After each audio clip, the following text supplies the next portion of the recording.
So when I started my podcast, shoot, this is now coming up on our 5th year. I think it's 6 seasons now we're coming into.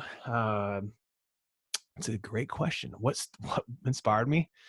I started seeing like that people were doing podcasts, and I started seeing that you could interview people that might have more accolades, more, a mentor or someone like that that you looked at as an idol or someone that you were inspired by. And I started saying, I want to get these people on my get on my these guests on my show. I want to get these people on my show. And the show kind of changed. It was called the Be Real Show from the beginning, and I didn't have a complete format.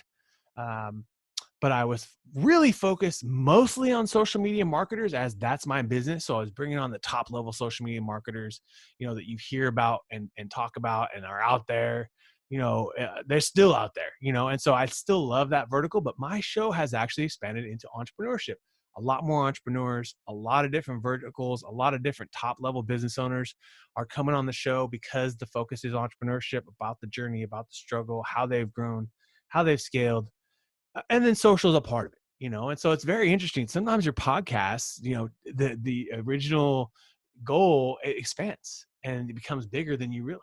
And my goal is obviously to get some of these people, my heroes, Drew Brees, Joe Montana, Phil Knight, Brett Favre, some of my heroes right there, on the podcast, and still give a shot. I'm still kind of going after guests and trying to get new guests on, and we have a lot of people booking shows, people booking their guests on our show, which is very fun too, because a lot of interesting people will come across your path that way.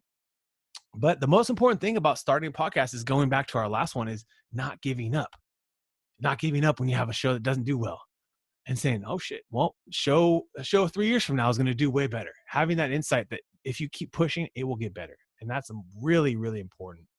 As that probably is the biggest game changer in my life.